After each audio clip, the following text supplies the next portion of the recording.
우리가 참마 변화 알기에 대해서 이제 말씀드릴게요.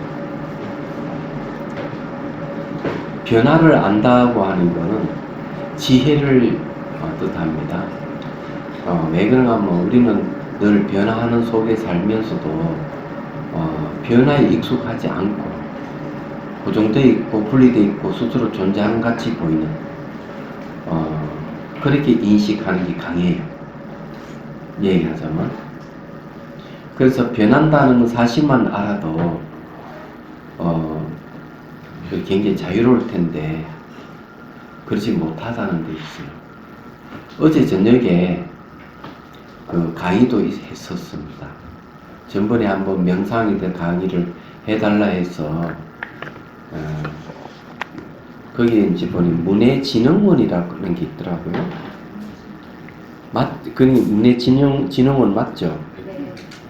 그래서 거기에 그 전에 한번 강의를 해줬어요. 근데 이번에 또 해달라 해서 그래 해주겠다 했습니다. 문해진흥원, 서울진흥원 이렇게 했는데 이분들이 직장에 다니고 하니까 어쩔 수 없이 저녁에 이제 하게 됐어요. 그래서 제가 물어봤어요. 왜 명상에 대해 관심을 갖느냐 하니까 이제 여기에서 이제 거기에 이제 프로그램에 따라서 바닷가에 가가지고 이 자연의 소리, 물소리, 바람소리 소리를 들으면서 명상을 했다고 하더라고요. 그 프로그램 안에 명상에 들어가기에 명상에 관심을 가졌다 이렇게 얘기하는. 그러면 거기에는 명상을 어떻게 하느냐고 물어보니까 이렇게 얘기를 하더라고요. 소리가 난다면 소리를 듣는 거죠. 들으면서 그 소리를 느끼는 거죠. 그 소리를. 그 다음에는 어떻게 하느냐 하니까 거의 전부 다래요. 그래서 깜짝 놀랐죠. 그래서 이제 보통 이 바닷가에 가든 이 느끼는 것, 소리를 느끼거나 파도 치는 걸 느끼는 것, 숲속에 가서 숲속의 어떤 그런 느낌 갖는 것, 느낌을 갖는 것을 명상이라고 생각하는 것 같아요. 그래서 제가 이 얘기해서 그런 명상은 이벤트식 명상이 지나지 않는다. 그것을 5일이고 일주일이고 하면 연속적으로 해봤느냐. 그렇게 하려고 그러면 또 바닷가에 가고 산에 가서 또 그렇게 해야 되는데 거의 일상생에 무슨 도움이 되느냐 얘기를 했어요. 그러면서 이제 느끼는 것에서 그치면은 그건 명상이 아니다. 그래서 이제 5가지 잘못된 명상에 대해서 제가 설명을 해 줬는데요. 그 중에서 하나가 느낌이 들어갑니다. 잘못된 명상 5가지 얘기를 하면요. 첫 번째, 멍 때리기 명상. 멍 때리기는 멍한 상태를 유지를 해야 되기 때문에 지혜가 개발이 안 돼요. 그러면은 잘못하면은 뭐가 오느냐 하면 건망증 같은 게 올 가능성이 있어요. 두 번째 명상은 음악에 몸과 마음을 던져 넣는 걸 얘기합니다. 근데 그걸 그렇게 이제 해버리면 역시 음악에 자기 몸과 마음을 던져 넣어버리면 그 모든 걸 잊어버리는 명상을 한다면 그것도 건망증이 생겨요. 그것도 역시 명상 수단이 없애거든요. 세 번째는 때려 부수고 없애고 하는, 파괴하는 명상이에요. 그래서 기억이라든지 생각을 없애는, 몸 형태를 없애고 모든 걸 때려 부수고 없애는 것은 또한 이거는 잘못된 명상입니다. 왜냐하면 조건에 의해서 생겼다 조건이 사라지기 때문에 굳이 때려 부수고 없앨 필요가 없던 거죠. 얘기하자면. 세 번째가 잘못된 명상이 느끼는 걸 얘기합니다. 느끼는 것은 왜 잘못된 명상이냐면은 느낌은 세 종류가 있어요. 적어드릴게요.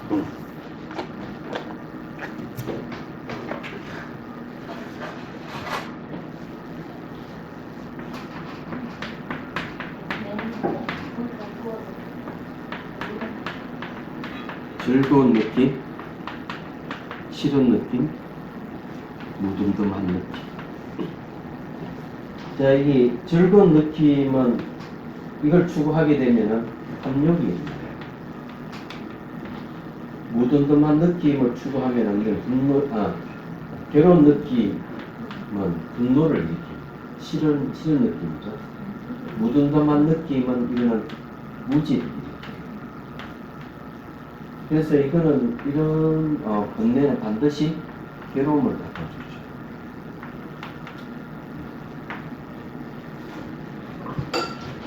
그래서 느낌을 내가 느끼는 것을 명상을 해버리면 문제가 발생하는 것이 좋은 느낌을 계속 지금 추구하게 됐어요. 좋은 느낌을.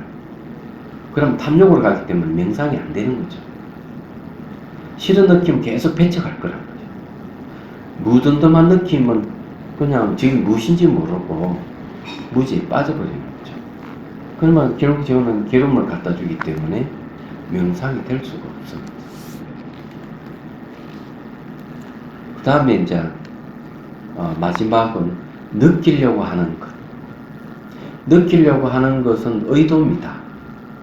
의도는 느끼려고 하는 의도는 명상 수단이 없어요. 그것도 명상이 안 됩니다. 명상이 안 되기 때문에 문제가 있는 거죠. 왜 그러냐면은 느끼려고 하는 사람들의 특징이 있어요. 느끼려고 하는 분들의 특징은 어떤 게 있는가 하면 첫 번째, 애를 쓰는데 느낌이 없다는 데 있어요. 그래서 이 이야기 들어보면 느끼려고 하지만 느낌이 없다고 얘기를 해요. 그래서 자기는 이 수행이 안 맞다고, 명상이 안 맞다고 그만두는 사례가 생깁니다. 그리고 피곤하거든요. 그건 왜 그런가 하면 이유가 있어요. 느낌이, 접촉에서 느낌이 생기잖아요. 느낌 다음에 이제 지각작용이라 하기도 하고 표상작용이 일어나고 그 다음에 형성작용이 일어나요. 형성작용이 의도예요. 요건 이제 이야기하면 이렇게 되는 거죠.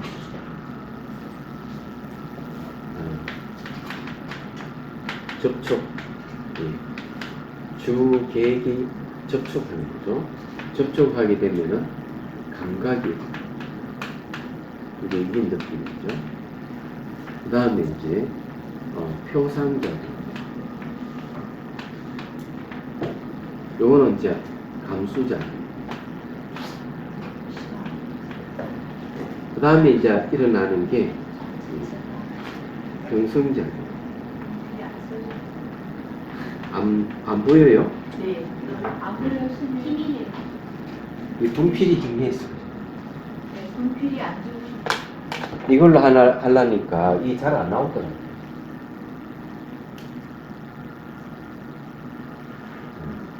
다시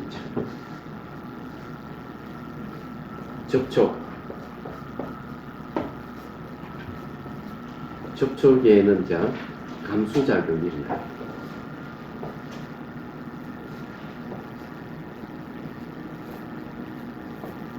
자, 감수작용에서 표상작용이 일어나요.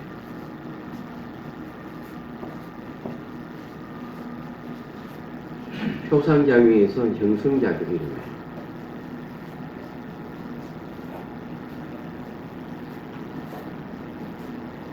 여기에 이제 접촉을 촉이라고 얘기하죠. 한문으로 쓰면 촉.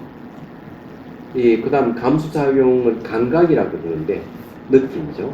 이걸 이제 받을 숫자 씁니다. 한문으로. 표상작용은 이게 생각상이에요. 생각상. 이미지를 얘기하죠. 형성작용은 여기에 생각사 또는 행이라고 합니다. 이걸 다른 말로 까르마 업이죠. 그래 번역을 뭐나 형성작용. 이가 저것을 형성시킨다고 형성작용입니다. 그러면 이게 감각은 여기에 일어나거든요. 감수작용이 감각이기 때문에 내가 접촉을 하고 난 다음에 이 감각이 일어나는데 여기 형성작용은 두 단계를 거쳐서 나와요. 그럼 여기 이제 의도입니다. 의도. 그 느끼려고 하는 건 여기입니다. 느끼려고 하는 의도작용. 그래서 이게 감수작용, 감각이 사라지고 난 다음에 그 다음에 표상작용, 병성작용이 생긴다.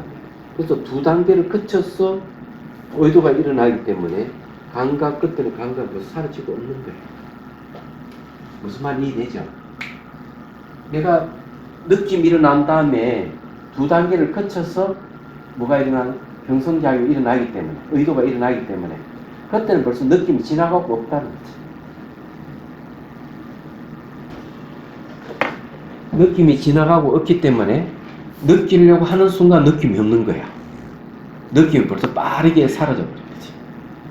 그래서 느끼려고 하는 수행은 안 되는 거예요. 체험이 없는 거죠.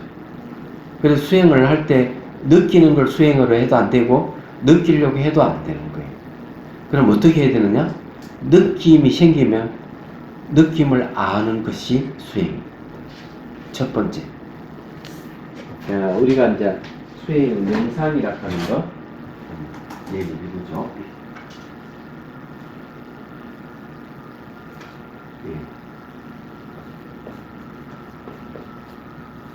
느낌이 있으면은 요걸 안다. 느낌을 안다. 요건 느낌이 첫 번째, 두 번째 그 느낌을 안다.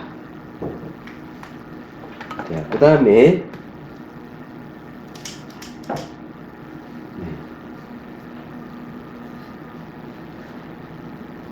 느낌이 일어나고 사라짐을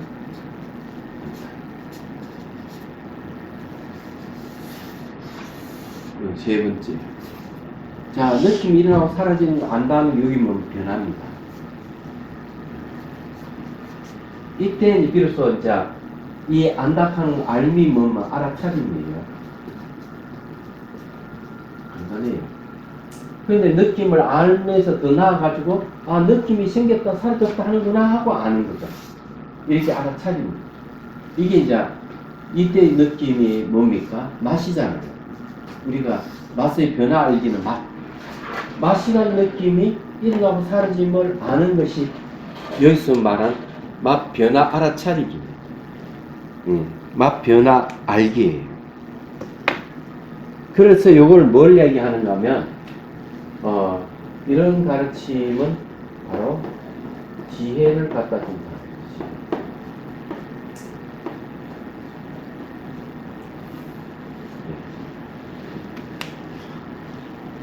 그래서 참맛 변화 알기는 바로 지혜를 얘기합니다. 참맛이 변한다 알면은 지혜를 안다. 그렇죠?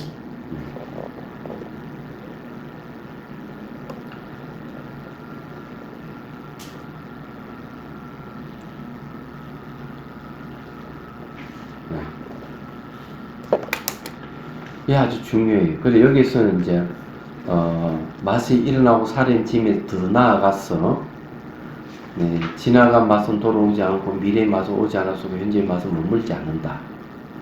거기서도 한 발 더 나아가서 머물지 않는데 머물고 있는 마음을 이제 보는 쪽으로 가야 되겠죠? 그게 중요하다. 그래서 제가 어제 그 분들이 하는 얘기를 듣고 알았어요. 아, 수행을 명상한다 하는 느끼는 걸 명상이라 했구나. 근데 아무 소용이 없어요. 느낌 자체가 탐진치를 일으키는데 느끼는 것을 명상이라 하면 탐진치에 빠진다는 소리거든요.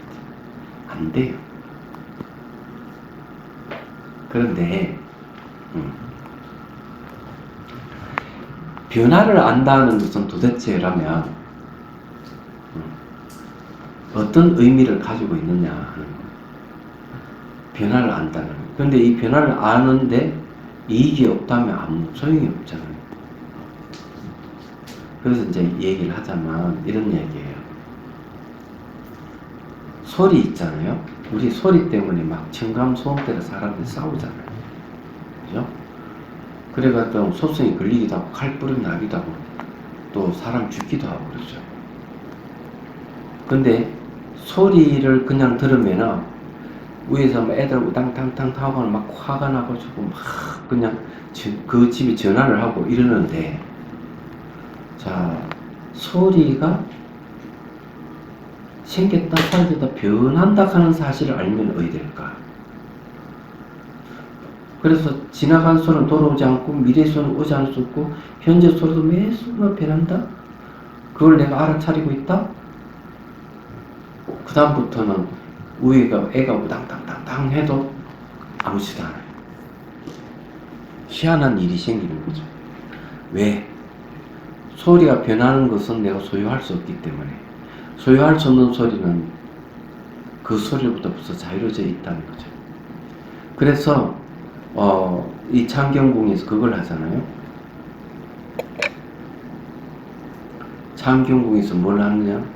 거기 명상할 때 소리, 가까이 들리는 소리부터 멀리 들리는 소리까지 청각 의식을 확장시키고, 그 다음에 이제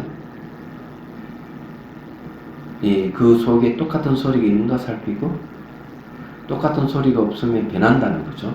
그러면 지나간 소리는 돌아오지 않는 걸 확인하고, 미래의 소리는 오지 않는 걸 확인하고, 현재 소리 머물지 않는 걸 확인하는 거죠. 그래서 소리가 지나가면서 흔적을 남기지 않는 딱 머물러 있으면은, 그 훈련을 하게 되면은 이제부터 소리로부터 스트레스를 안 받아요. 그러면 제가 이렇게 얘기한 말뿐인가 하면 그렇지 않다. 실제로 그 경선을 참석을 하고 청감 소음을 해결하신 분이 나타났어요. 스님 말씀대로 애가 우당당당 할 때 이 소리를 소유할 수 없다 하는 사실을, 소리가 변한다는 사실을 내가 인식을 하고 있으니까 아무렇지도 않더라고요. 그때 스트레스 끝나버렸습니다. 그래, 이걸 지혜의 가르침이라는 거죠. 무슨 말 이해되시죠? 근데 맛도 똑같아요. 그런 식으로 관찰하는 겁니다. 그래, 이게 이제 이 변화를 안다는 것부터 이제 벌써 명상이 시작된다. 자, 뭐 읽어볼게요. 참맛 모양 사유하기. 참맛을 사구로서 분석하는. 그래서 지혜를 얻는 분별이라고 했어요. 참맛의 공성에 대한 사유를 뭐 때문에 해야 하는가 하면은 공성은 모양도 색깔도 없다. 그러면 참맛을 사구로 분석하여 눈으로 볼 수 없고 손으로 만질 수 없는 공성을 드러내고 그 공성을 아는 지혜로 공성을 정확하게 파악할 수 있기 때문이다. 여러분 하나 알아야 될 것은 뭐냐면요. 지혜에서 지혜가 생긴다 하는 사실 알아야 돼요. 무지에서는 지혜가 안 생깁니다. 지혜에 의해서 지혜가 생기는 거예요. 그래서 참맛의 변화를 잘 분석해서 사유하면은 지혜가 생기는데 그 지혜에서 다시 지혜가 또 생기는 거예요. 이런 걸 빨리 아셔야 돼요. 그럼 사례를 들어서 또 하나의 이 변하는 것을 아는 사람하고 변하는 것을 알지 못하는 사람하고 태도는 다르다 이거죠. 태도가 어떻게 다를까? 이건 제가 많이 인용한 것이기 때문에 한 번 더 얘기를 할게요. 도자기가 있는데 10,000원짜리 도자기가 있다. 그런데 A락하는 어머니도 그 도자기를 가지고 있고 B락하는 어머니도 가지고 있어요.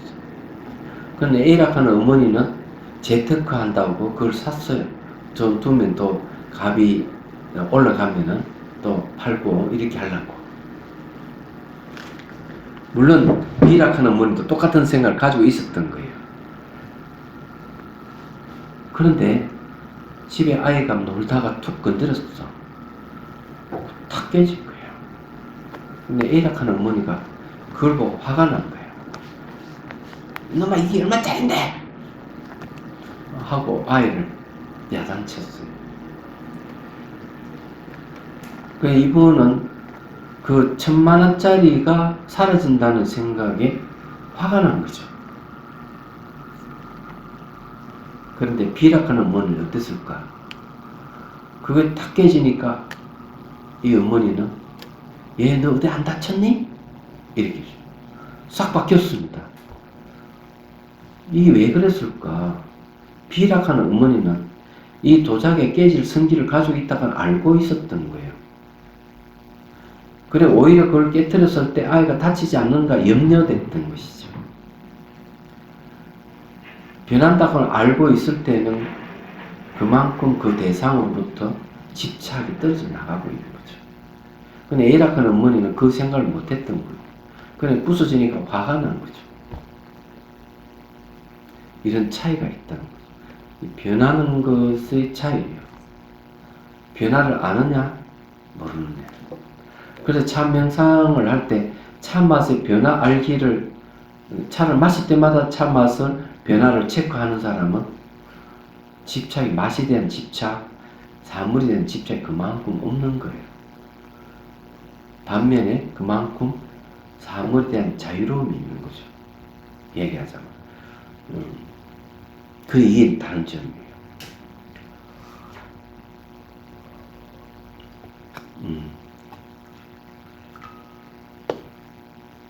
자, 그 다음 이제 넘어갑니다. 죽빛이 예분 지고 자정하면 진다. 행달을 통해 차도 일체를 갖춘다. 그죠? 자, 찻잔을 앞에 두고 허리를 펴고 숨을 들이쉬고 내쉬면서 어깨 힘을 빼 적결을 곱게 세우고 눈을 반쯤 뜨고 곳곳에 시선을 잠시 둔다. 요거는 이제 잘 알다시피 시선을 잠시 두는 건 순간 집중 명상이라고 그러죠. 요거 필요해요. 순간 자기 집중한 게 이게 있으면 명상하는 데 이제 도움이 됩니다. 거기에다가 차 맛을 음미한다 하는 동그라미를 치고 차 맛을 음미한다고 하나 넣었으면 좋겠어요. 각자 내면에서 다시를 꾸미고 차도 일체를 상상으로 갖춘다.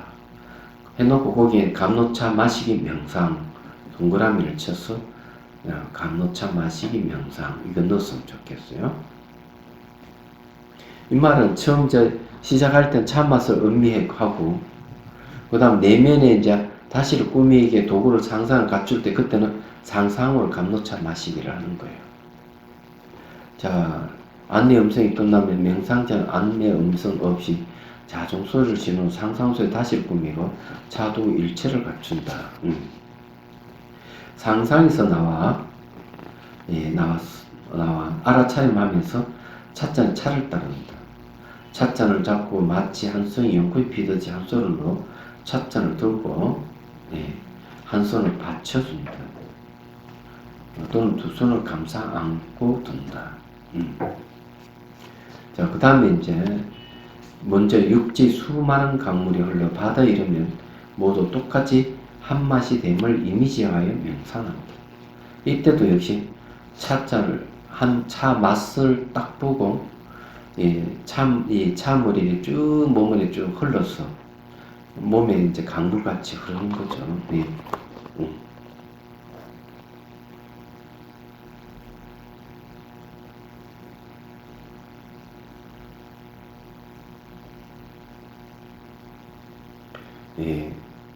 그래서 이거 어떻게 하는가 하면 차를 딱 마시면은 차물이 이렇게 쭉 흘러서 강물가 흘러가지고 발가락으로 쭉 흘러서 그 다음에 발가락에 나온 차물이 육지에 강을 이루는 거죠. 한강, 영산강, 낙동강 쭉 이루어서 바다로 흘러가는 걸 상상하는 거죠. 그래서 한맛됨을 이미지화해 명상한다는 말이 그런 뜻이에요. 이걸 상상하는 거, 사유화하는 거죠. 자, 이 한맛에 대해서 제가 말씀드릴게요. 인도에 전 세계 종교인들이 모여가지고 그 종교 대회를 연 적이 있답니다. 오래전에. 근데 그 중에서 한 분이 일어나서 이렇게 얘기했대요.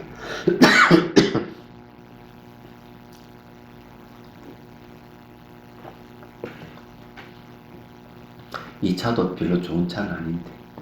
말씀하신 네모난 차요. 어? 말씀하신 네모난 거랑 아, 그래? 예. 제가 아, 그 차구나. 이건 좋은 차야, 그러면. 맛을 잘 몰라. 이건 금화가 핀 차인데, 아니, 어제 마신 차는 그 비슷한 차 맛이 있었는데, 맛이 목이 마르더라고, 그 차가. 일단 그 차인 줄 알았대요. 그럼 이거는 처음 먹어보는 차인데, 이 차는 좋은 차예요. 이 금화가 피어있기 때문에 더 좋습니다. 눈을 시원하게 하는 차라고 하니까 열이 내려간다는 얘기거든. 예, 저기도 타봤으니까 여러분들 그 차를 따라서 이거 마셔도 됩니다. 그래가지고 탁 일어서서 이렇게 얘기를 하는 거예요. 강물이 흘러서 그 강물이 바다에 이르면 짠맛 하나로 바뀐다. 그와 마찬가지 모든 종교도 궁극에는 전부 다 바다에 이르는 같이 하나로 귀결된다. 이렇게 얘기했어요. 근데 그 이제 지구상에 수많은 종교가 있고 그런 종교인들이 모여서 그런 대회를 하면서 누가 그렇게 얘기했다는 거죠. 그런데 경전에도 같은 얘기를 하고 있습니다.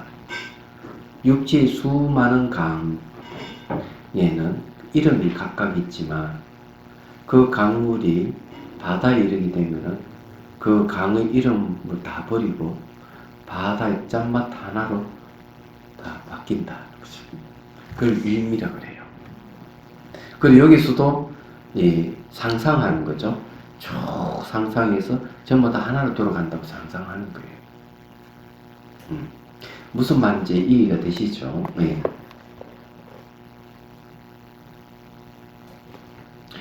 네.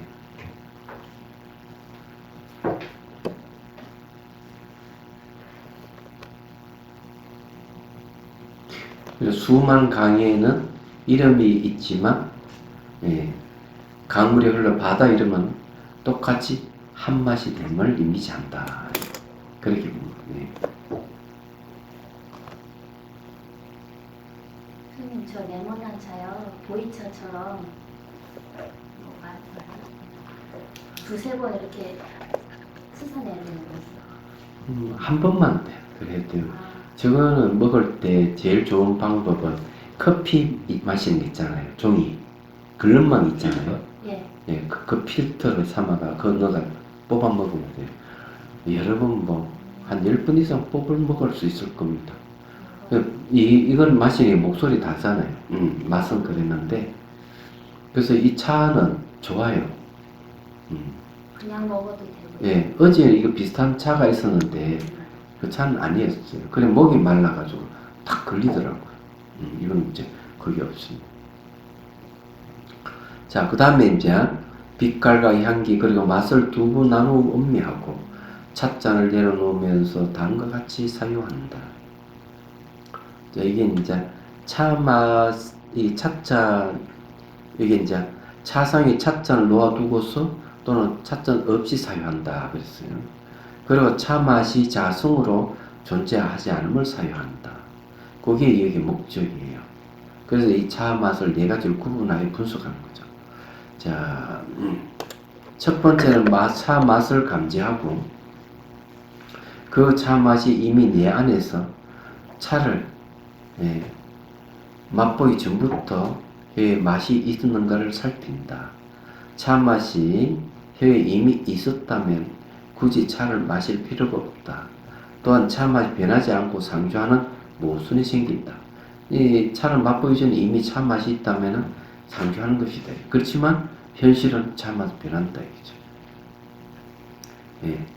그러나 차 맛은 혀끝으로 잡을 수 없다. 눈으로 볼 수도 없고 손으로 만질 수 없다. 상주하는 것이 아니라 무상하다. 그 아니라 하는 말을 넣어줘. 상주하는 것이 아니라 무상하다. 이렇게 하면 더 좋겠죠. 그래서 이게 자생도 아니고 스스로 생하는 것도 아니고 스스로 짓는 것도 아니다. 그럼 여기까지 한번 같이 명상을 한번 하겠습니다. 여러분들이 이게 경전에도 그 얘기를 하는데 체험이 없이 체험이 없이 말만 얘기하는 건 아무 의미가 없다. 이렇게 얘기를 해요. 우리가 체험을 하는 게 중요해요.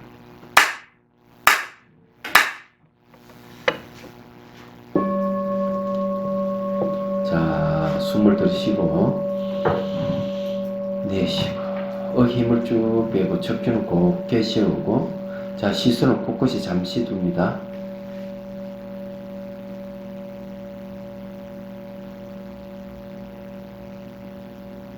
자, 앞에 찻잔을 보고 찻잔을 잡고 빛깔을 보면서 향기를 맡고 맛을 음미합니다. 이 기억하기 위해서 다시 한 모금 마십니다. 자, 내려놓고 눈을 감고 자, 다실에 앉아있다고 상상하십시오. 그래서 내 앞에 자상이 놓여있고 다광과 그 다음에 명상 찻잔이 있어요. 그리고 창문에는 햇빛이 들어와서 밝고 왼쪽 벽에는 다스님이 족자가 있고 오른쪽에는 물 끓인 차 도구가 있다고 상상하십시오. 자, 그리고 상상 속에서 차와 오령차를 넣고 자, 뜨거운 물을 붓고 그리고 물치킨 그래서 차를 쭉 뽑아냅니다. 이 상상으로 하지만 생생하게 하는 게 좋죠. 차물이 가라앉으면서 찌꺼기가 가라앉으면 이걸 다시 명상 찻잔에 찌꺼기를 걸러냅니다. 쭉 따르고요. 자, 상상 속에서 찻잔을 들고 빛깔과 향기를 맡으면서 차를 마십니다. 상상으로. 그럼 숨을 들이쉬고 내쉬면 앞에서 마셨던 향과 맛이 날 거예요. 자, 찬물이 목을 통해 쭉 흘러 들어가는 걸 상상하십시오. 시냇물 흐르듯이. 그리고 시냇물 쭉 흘러 들어갈 때 머리에 물이 스며들듯이 하고 연상을 합니다. 그러면 색향미가 몸으로 쫙 흡수될 거예요. 자, 머리에 물이 흡수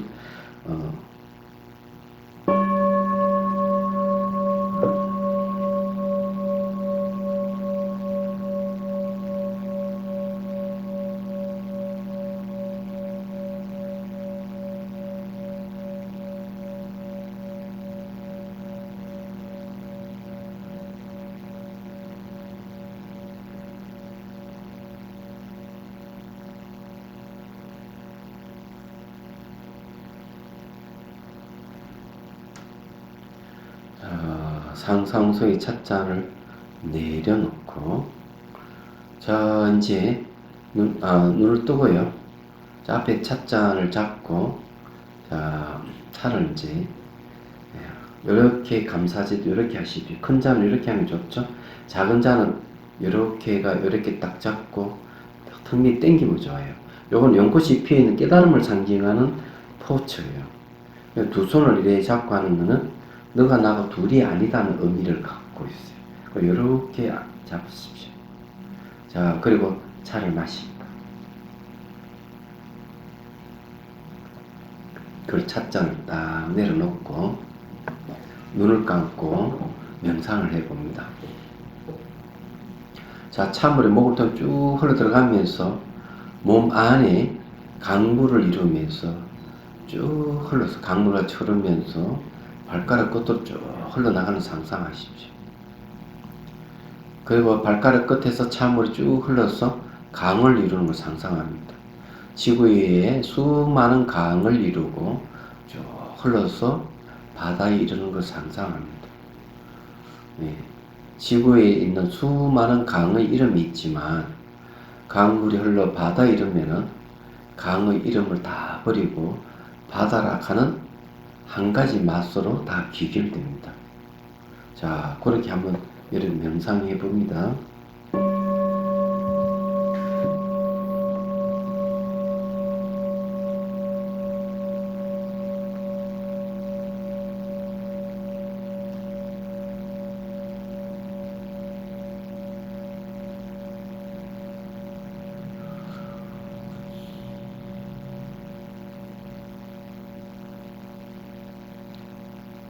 자, 예.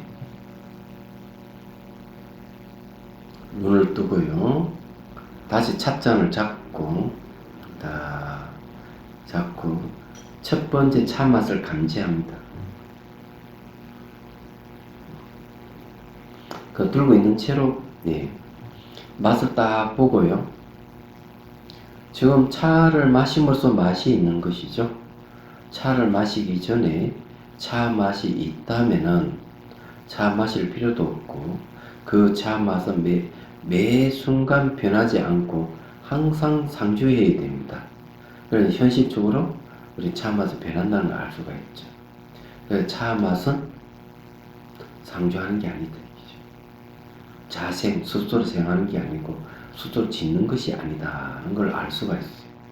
자, 그러면은 한번 여러분들이 사용해 봅니다.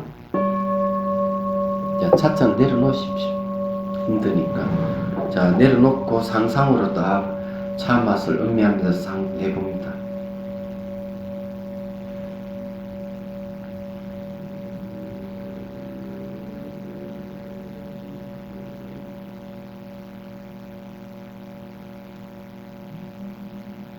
이게 사유하면서 새로운 이해가 생기면 좋습니다.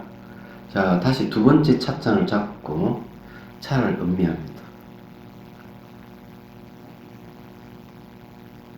자, 그리고 내려놓습니다. 그리고 차 맛을, 입안의 차 맛을 음미하십시오. 그리고 이렇게 한번 따져봅니다. 만일 이 차 맛을 누가 갖다 준다면은 어떨까? 이 혀끝에 있는 맛이 밖에서 주어진 것이라면 굳이 차와 혀와 미각 의식의 삼자가 만날 필요가 없죠. 누가 준다면은. 그래서 혀와 미각 의식이 없어도 차 맛은 변하지 않고 항상 존재해야 되는 모순에 빠진다. 그렇죠. 차가 누구에게 주어진다면은 굳이 삼자할 필요도 없고 필요가 없기 때문에 혀와 미각 의식이 없어도 맛이 있어야 된다. 그런데 현실은 혀가 없고 미각 의식이 없어서 맛을 알 수가 없는 거죠. 그래서 이 차 맛을 누가 갖다 준 것은 아니라는 걸 알게 됩니다. 자, 여러분들이 한번 다시 사용해 봅니다.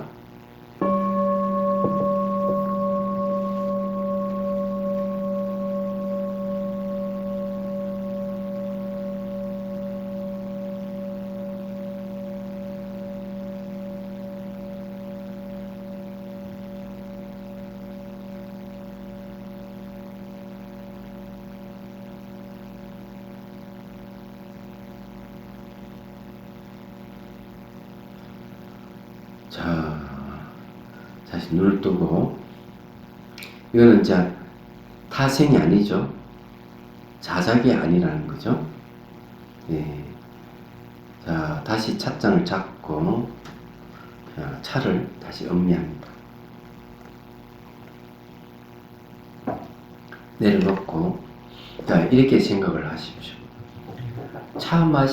차를 마시기 전에 이미 차 맛이 주어지거나 누가 밖에서 차 맛을 갖다 줘서 안갑밖에 이렇게 합작을 했다면은 과연 차 맛이라는 게 존재할까? 자생하는 게 벌써 부정됐고 차 맛을 누가 갖다 주는 것도 부정됐습니다. 그럼 두 개 합쳐서 차 맛이 있다는 것은 있을 수가 없는 것이죠.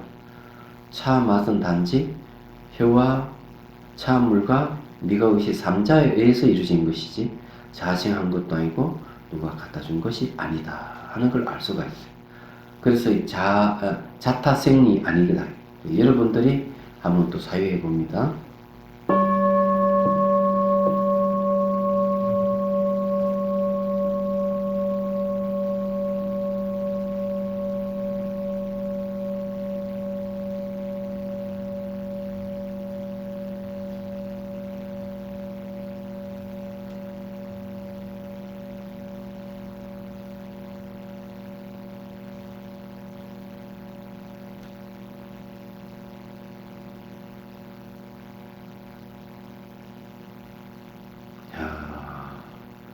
다시 이제 눈을 뜨고 앞에 찻잔을 잡고 다시 맛을 음미해 봅니다.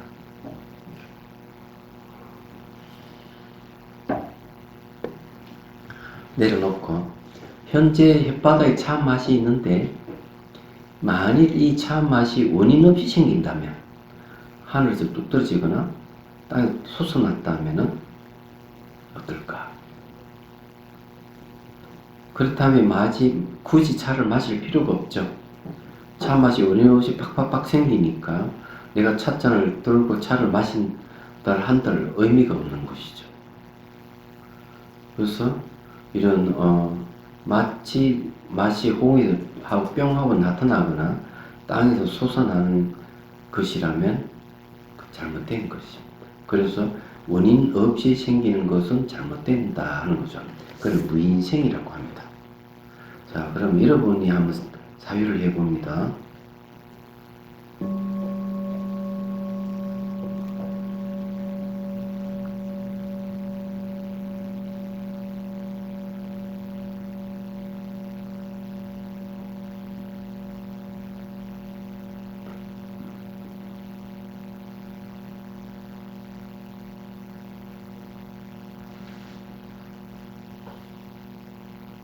자, 이제 다시 찻잔을 잡고 차를 한 모금 마셔봅니다.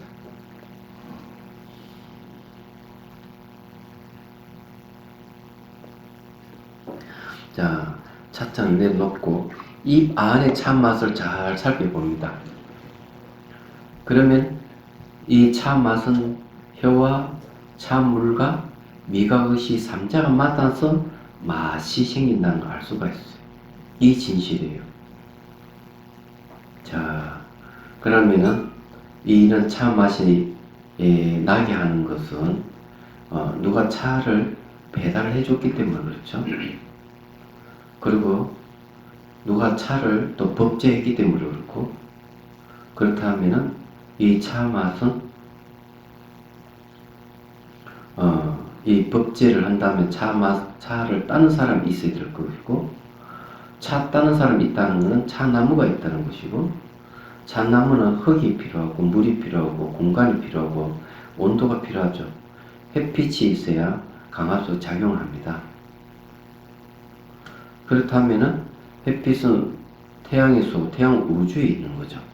여러분이 지금 차 맛을 음미하고 있는 이 순간은 바로 우주를 음미하고 있는 것과 같은 겁니다.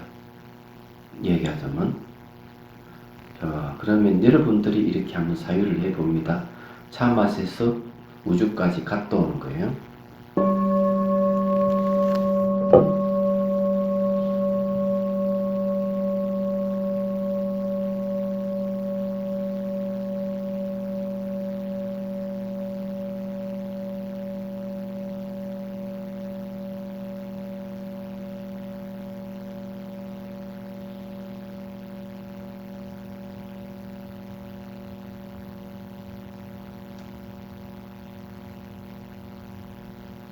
자, 눈을 뜨고, 자, 다시 찻잔을 잡고 차를 마십니다.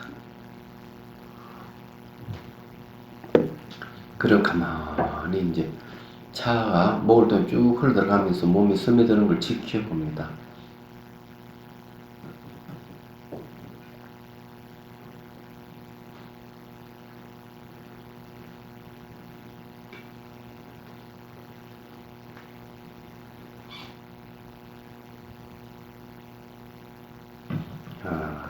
자, 죽비칩니다. 자, 우리 차 맛을 가지고 사고 분별을 하고 우주까지 갔다 왔는데 이게 왜 필요할까? 그래서 이걸 필요해요. 그 이유를 설명을 하죠. 만일에 우리가 부모 없이 스스로 이렇게 존재한다면 말이 됩니까? 말이 안 되죠. 부모 없이 스스로 존재한다? 스스로 태어나고, 스스로 짓고, 스스로 그래 살아간다. 이건 있을 수가 없는 거예요. 우리는 부모로부터 태어났어요. 그렇기 때문에 자생이 아니고 자작이 아닌 거죠. 마찬가지로 차를 마시면은 차물이 혀에 딱 접촉되는 순간 차 맛이 나는 것이지, 차 맛이 애초에 처음부터 자생적으로 존재하는 건 아니다. 만일에 자생하는 차 맛이라면 차 맛이 상주해야 되는데 현실은 차 맛이 변한다. 그래서 자생이 아니다. 두 번째를 얘기를 하면은 나락하는 존재가 어때요?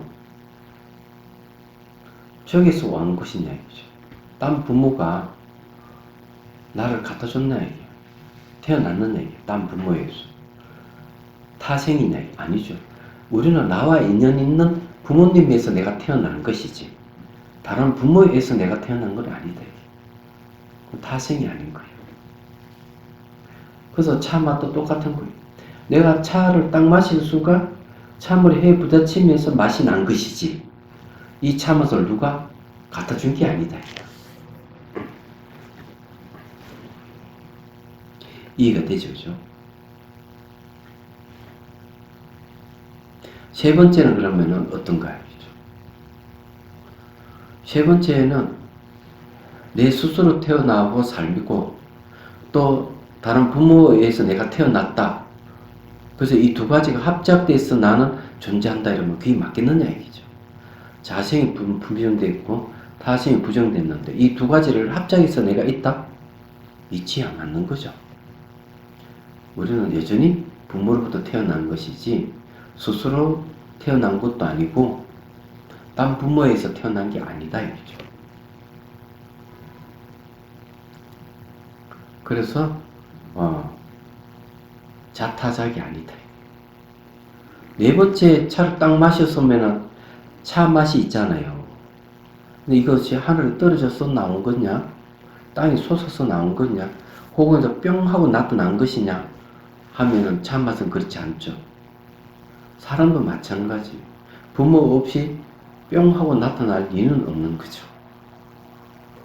그래서 무인작이다. 원인 없이 지은 것이 아니고 무인생, 원인 없이 태어난 게 아니다. 자, 이런 게 왜 필요하냐면 초기 경전에 이런 얘기 나와요. 이거 한 얘기 같은데 한 번 더 얘기를 하면 어느 사람이 길을 가는데 왼산에 앞에 턱 나와가지고 사정없이 기사대기를 올려붙이는 거야. 딱 소리 나듯이. 여정씨는 그런 적이 있어? 네? 누구한테 맞아본 적이 있어? 이유도 없이? No comment. 어? 그런데 이 맞은 사람은 어떨결에 하는 말이 당신 왜 때려? 그러니까 이 사람은 이렇게 얘기해.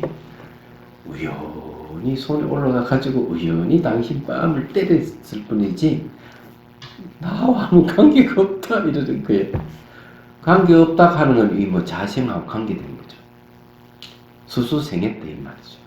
그게 그런 우연생이라 그러죠. 우연히 생겼다 이런 거죠. 그래서 부탄은 이렇게 얘기합니다. 만일 그렇다면 사람을 죽이고 재산을 파괴해도 우연히 그런 것이지 나하고 아무 관계 없다고 발뺌할 것이다. 그러면 사회는 혼란에 빠진다.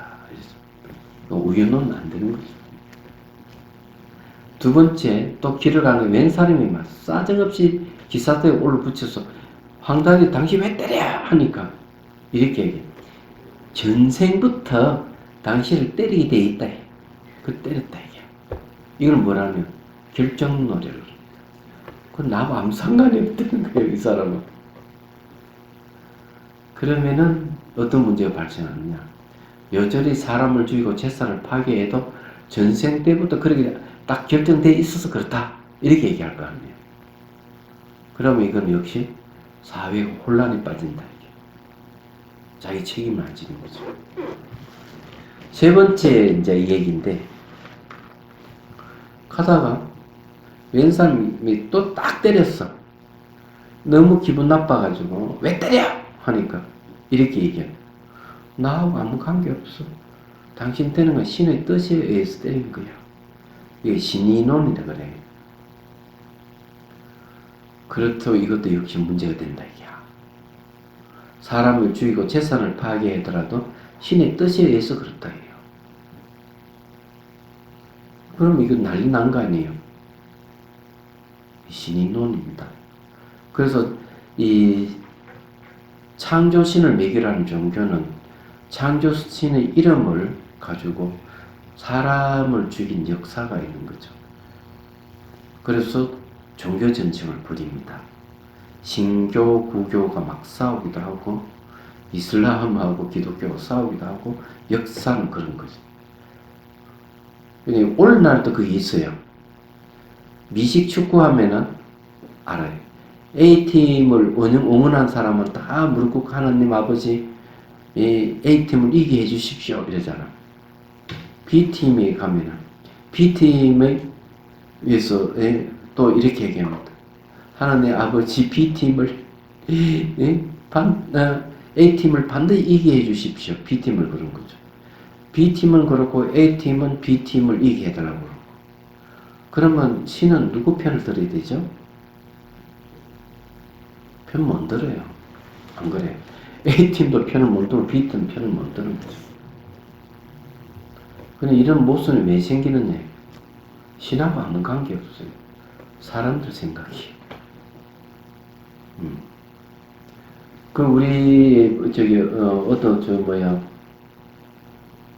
그분은 시험생 어머니 그런 얘기. 우리 자식이 인류대학 갔으면 좋겠습니다 하고 싹싹 빌다가 생각해 보니까 그럼 내 아들이 내 딸이 대학에 인류대학 들어가면은 다른 어머니 아들 딸 누구 하나는 못 갈 것이다 이게. 그냥 양심이 딱 찔려가지고 그때부터 기도는 그렇게 안 하는 얘기하죠. 모든 수험생들이 잘 실력을 닦은 만큼 합격하기를 기원합니다. 그렇게 할 수밖에 없는 거예요. 그럼 제가 이야기하고 싶은 거는 결국 세상에 살면서 우연론과 필연론과 신인론을 제시하는 사람이 있듯이 여기도 자작, 타작, 자타작, 무인작을 주장하는 사람이 있단 말이에요. 그게 진짜다고 하는 사람이 있다. 그래서 우리는 무의식적으로 그렇게 또 행동을 하고 그러면 안 된다 이거죠.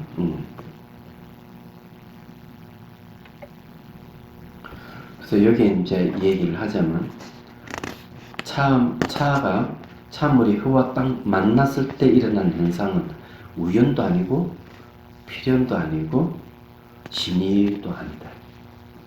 자작도 아니고 타작도 아니고 자타작도 아니고 무인작도 아니다 이게요. 전부 다 이걸 그냥 한마디로 하면 뭐가 되죠? 자, 생 하면은 생은 인연소생입니다.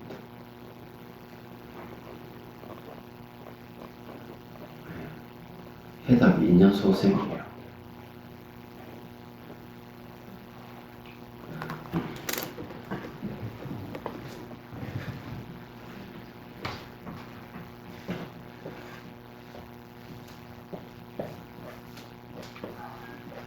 이런 말 들어본 적 있죠?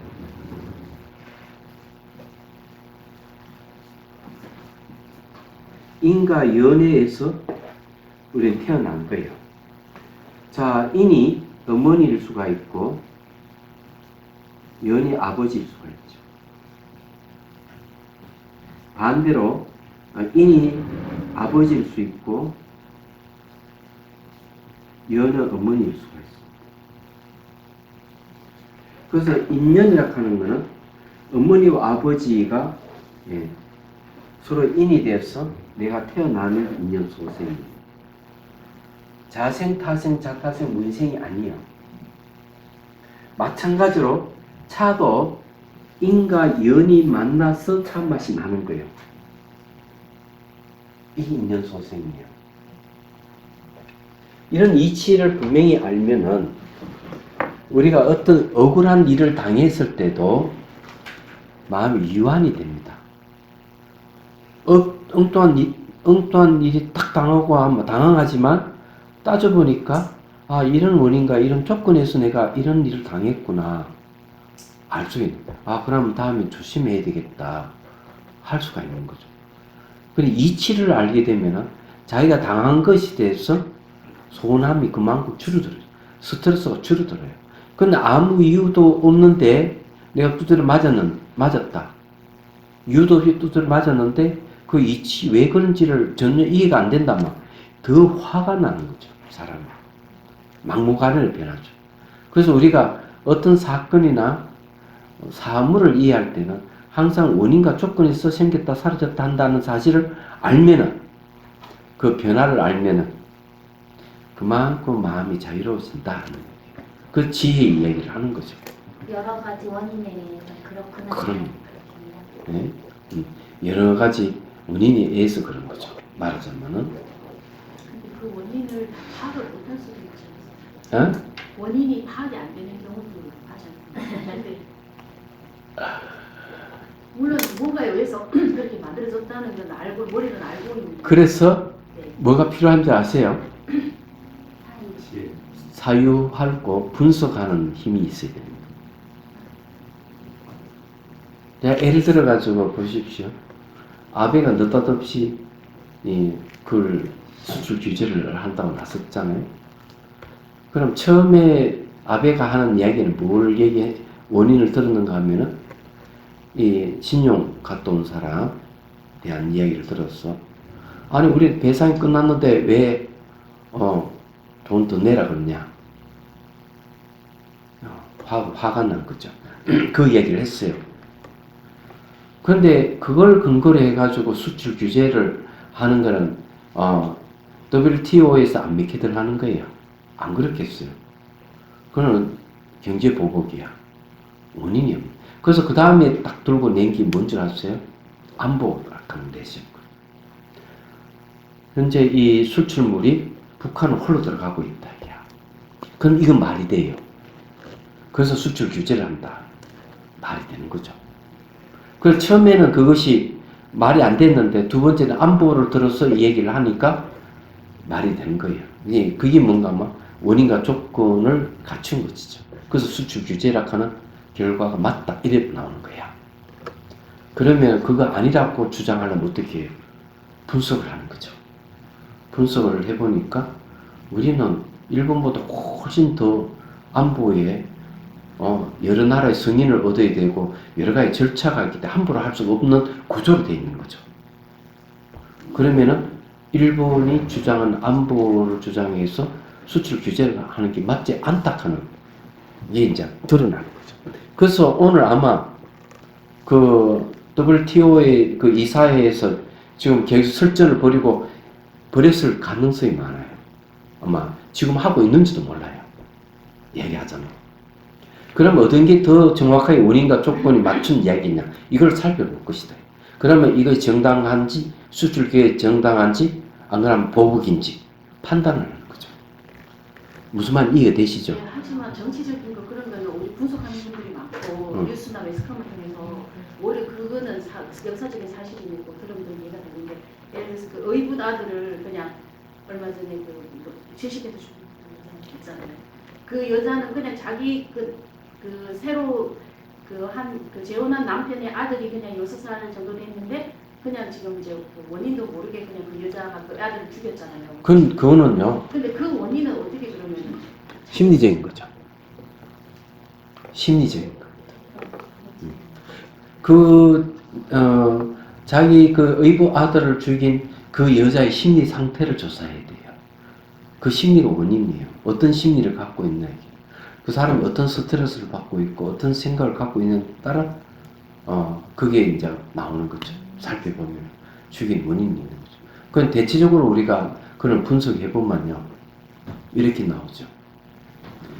옛날부터 보면 의붓 자식들은 계모가 저게 친자식이라 하더라도 계모가 들어왔을 때는 자기 자식보다는 그 앞에 난 어머니 난 자식을 가만두지 않아요. 심리상으로. 그래서 장화홍련이라는 얘기도 나오는 이유도 그런 거거든요. 문제가 되는 거죠. 신데렐라 이야기도 나오는 이유가 그거 있는 거죠. 보면 미워하는 거죠. 얘기하죠. 심리가 그런 거예요. 그게 원인이에요. 뭐든지 원인 없이 저지르는 건 없어요. 우연하게 이루어지는 것도 없어요. 필연적으로 되는 것도 없어요. 그 사람이 자기 남편을 죽이고 의부 자식을 죽였다. 근데 그 사람 정말 죽일 일이라고 생각을 안 했던 거죠. 그 얘기 들어보면 학교 다닐 때 착한 사람. 근데 왜 그렇게 변했냐 이게. 그러니 만일에 이제 얘기를 하면 DNA 얘기를 해보면요. 이렇게 해야 돼. 옛날에는 부모가 물려준 DNA는 안 바뀐다 이렇게 했죠. 그게 정설을 얘기했어요. 그 2000년 들어오면서 정설이 깨진 거예요. DNA는 부모에게 물려받은 DNA는 환경의 영향을 받는다. 음식 영향받고 그 다음에 환경 영향받고 생활 습관 영향받고 그 사람 어떤 생각을 갖고 있는 마음의 영향을 DNA가 받는 거예요. 그럼 변형이 일어나는 거죠. 변이가 일어나고 그런데 그것이 그대로 또 자식에게 물려주는 거예요. 그러면 안 변해야 되는데 변하는 거예요. 그러면 그 여자가 자기 남편을 죽이고 아들을 죽일 때는 그 사람이 죽일 생각 처음부터 없었을 것이다. 이게. 세월이 흐르면서 주변의 환경에 어떤 변화가 의해서 그런 일을 저지르게 되는 거죠. 생각해보면. 그렇다는 거죠. 그래서 뭐든지 우연히 일어나는 것도 없고 필연적인 것도 없고 신의 뜻에 의해서 그런 건 아니다. 이게. 만약 신의 뜻에 쓰고 죽였다 그러면 어찌할 거예요? 내 종교적 신념에 하나님이 귀에 뭐가 얘기를 주기로 했어. 이런 사람이 있거든요. 하나님도 아니지만 어느 뭐가 막 신이 뭐 얘기해가지고 주겠다고 주장하는 신문에 그런 게 가끔 나오거든요. 그런 거 아시잖아요. 생각해보라고. 말이 안 되는 거죠. 정말 그렇게 신의 뜻에서 죽였다? 사회 혼란이 옵니다. 사람은 엄청나게 많이 죽여놓고 신의 뜻에서 죽이고 나는 죄가 없다 이렇게 주장하면 안 되잖아요. 근데 그렇기 때문에 뭐든지 원인과 조건에서 일어나고 원인과 조건에서 사라질 뿐이지 거기에 뭐가 우연하게 생긴다든지 이런 건 없어요. 필연적인 것도 없어요. 그냥 여기서 얘기하는 거는 일괄적으로 뭘 얘기하는가 하면은 인연을 부정하는 거죠. 원인과 조건을 다 부정해버리고 우연히 그래 생긴 것이나 안 그러면은 신의 뜻에 의해서 그래 생기는 거 이런 성격이 비슷하게 얘기하고 있는 거죠. 말이 안 되는 죠. 그럼 원인 조건을 사유하고 결과 조건을 알아차리는 거예요. 원인 조건을 사유하는 것이 그 안에 이제 뭐가 다른 알아차림 들어가는 이렇구나 하고 이해하면서 알아차리는 그럼 엄청난 많은 사람들이 한 명이 태어나는데 기여하고 있는 거죠. 인간은 태어나기 굉장히 어렵다고 생각하면 진짜 부모에게 효도 안 할 수가 없는 얘기하잖아. 그런 거죠. 생각해보면 딱 그래 나오는 거죠. 그런데 우리는 그런 생각을 안 갖는 경우가 너무 많아요. 우리가 참 명상을 하면서 이치를 얘기를 논하는 것 자체가 바로 지혜에 대한 거예요. 이치는 지혜 부분이에요. 참마 변화 알기는 지혜를 얻는데 주력하고 있는 거죠. 생각해 보시면 아실 거예요. 그래서 이제 여기서 얘기하는 내용이 이제 그런 얘기다.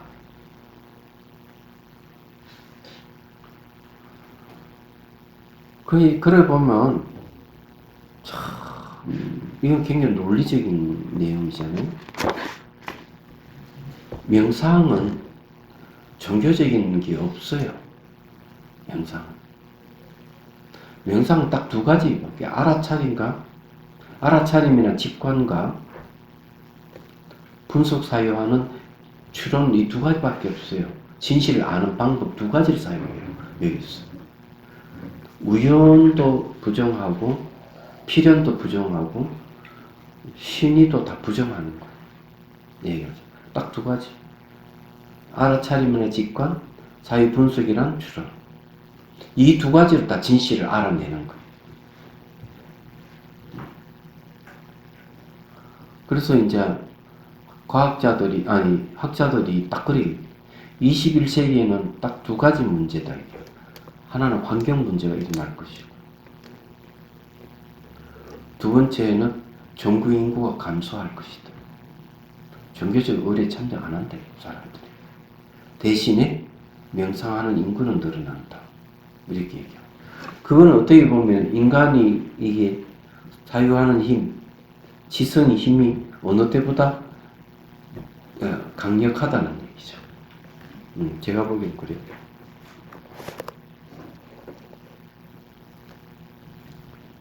자,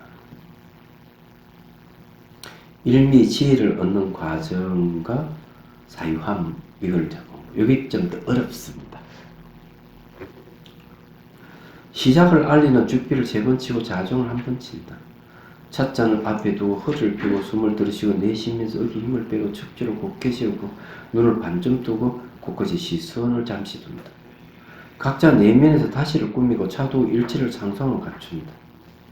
안내 음성이 끝나면 명상자는 안내 음성을 자중 소질 신으로 상상 속에서 다시를 꾸미고 차도 일치를 갖춘다.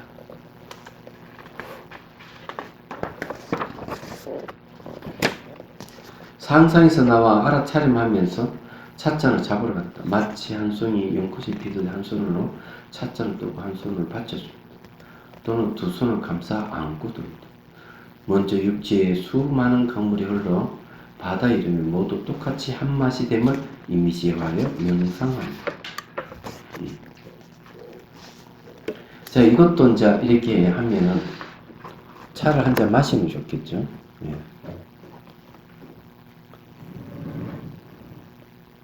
예.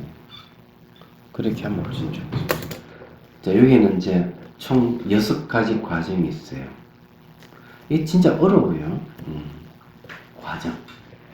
이어서 빛깔과 향기 그리고 맛을 음미하고 찻잔을 내려놓으면서 다음같이 사유합니다. 이 사유한다 하는 게 분석 들어가는 거죠. 말하는 것이 앞뒤 똑부러지게 말하는 사람은 지혜가 있다고 얘기를 하잖아요. 생각을 해보면 그러면 그냥 분석력이에요. 자, 차 맛이란 심리 현상은 차물과 혀의 만남에서 미각 의식이 형성되는 것임을 생각한다. 첫 번째 그래요. 차물과 혀가 딱 만나면 미각 의식이 형성돼요. 미각 의식은 차물과 혀가 만나는 장이다. 미각 의식이 딱 형성되면서 차물하고 이 혀가 딱 만나는 장을 이루게 되는 게 미각 의식이 하는 역할이에요. 말하자면. 그래서 이게 이제 이 차물과 혀 만남에서 미각이 형성된다는 것은 첫 번째고, 다음 두 번째는 미각 의식에서 차물과 혀가 만나는 장이다 하는 것은 두 번째예요. 그럼 세 번째는 뭐냐 이거죠. 그래서 차물과 혀와 만나는 만남의 장인 미각 의식이 생기고 다시 차물과 혀와 미각 의식 3자가 합하여 접촉이 이루어질 때 차 맛이 생기는 것임을 사유한다. 그래서 이게 이제 이렇게 딱 3단계, 1단계, 2단계, 3단계를 딱 이룹니다. 얘기하자면.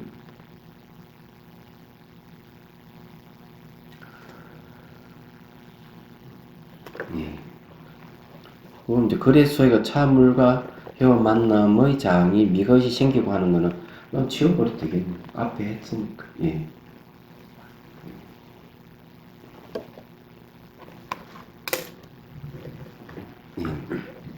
이제 이렇게 딱 사유를 하는 거죠. 이제 이렇게 딱 사유하고 두 번째 다시 차 맛을 음미하고 내려놓는다. 그래 결국 차 맛이 일어나게 하는 삼자 화합에 이루는 접촉은 삼자의 상호 의존이므로 차 맛을 일으키고 차 맛을 주재하는 주체인 자아가 없음을 사유한다. 여러분 이게 이해가 되시죠? 이해가 안 됩니까?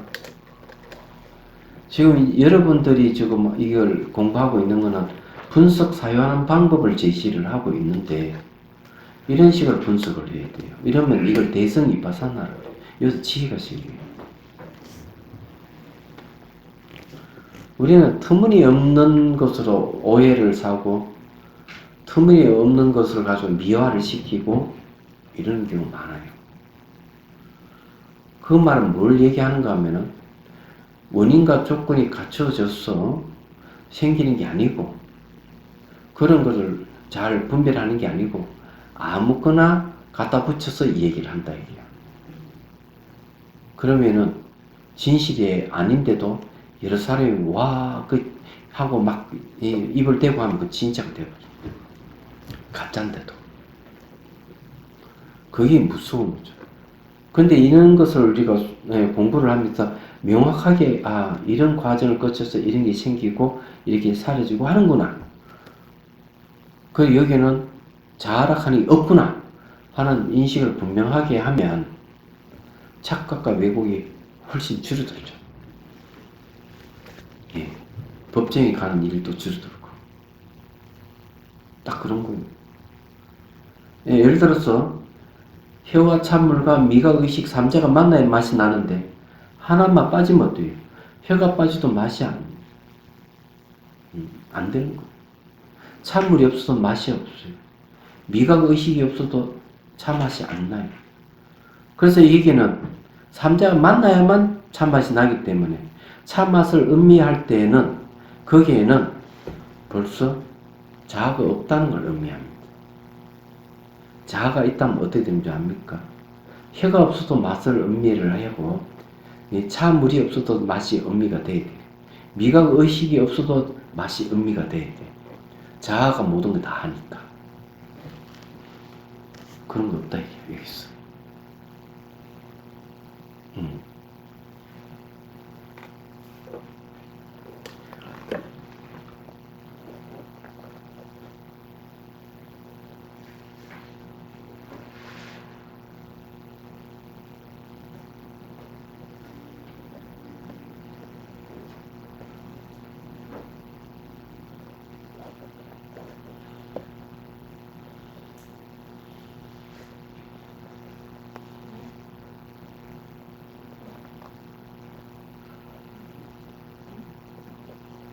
그 이제 자아가 있다면 그렇다는 거죠. 그러면 요걸 한번 명상을 한번 해 보도록 하겠습니다. 이건 이제 뭐 또 약식을 하죠.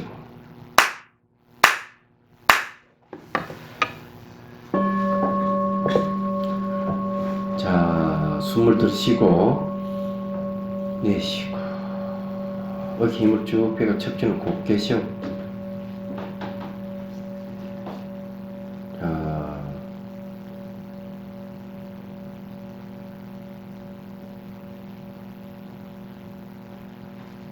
자, 이제 눈앞에 찻잔을 잡고 차를 마십니다. 내려놓습니다. 자, 찬물이 쭉 흘러서 몸 안으로 쑥 가서 몸 안에 수많은 강을 형성해서 흘러내리는 상상하십시오. 그리고 발가락으로 발가락이라는 강에서 찬물이 흘러가지고 육지 위로 쭉 흘러서 수많은 강을 이루는 그런 바다에 쫙 이르는 것을 상상하십시오. 그럼 모든 것은 한맛으로 간다. 자, 그러면 여러분들이 이대로 한번 해봅니다.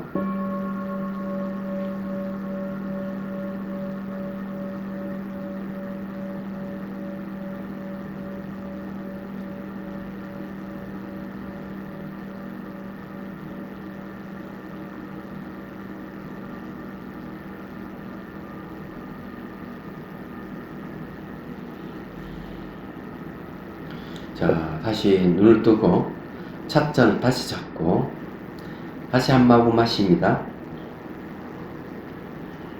자, 내려놓고 눈을 감고 딱 사유를 해봅니다. 이 차 마시라 하는 심리는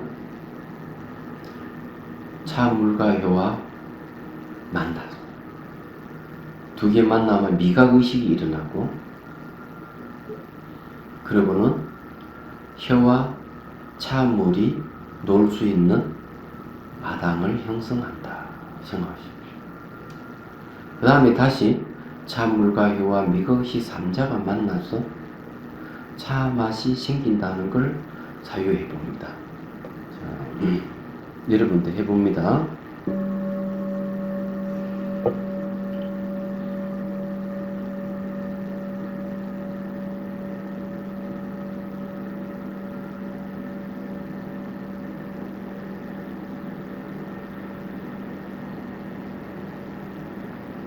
자, 이어서 이렇게 또 생각을 하십시오.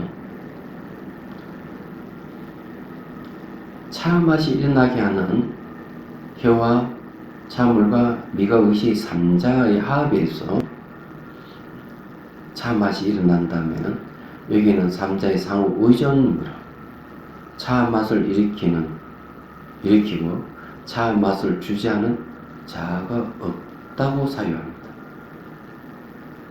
만일에 자아가 있다고 한다면 혀가 없어도 차 맛이 있어야 되고, 차물이 없어도 차 맛이 있어야 되고, 미각 의식이 없어도 차 맛이 있어야 됩니다.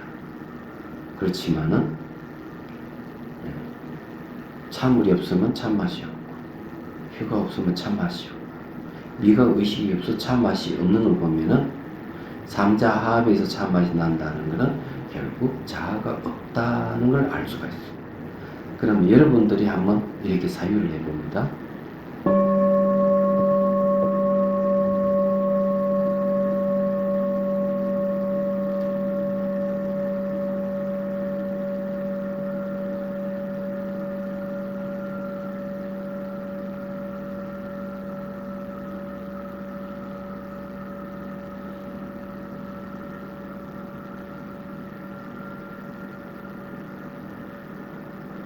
자, 이제 눈을 뜨고 찻잔을 다시 잡고, 자, 좀 많이 마셔봅니다.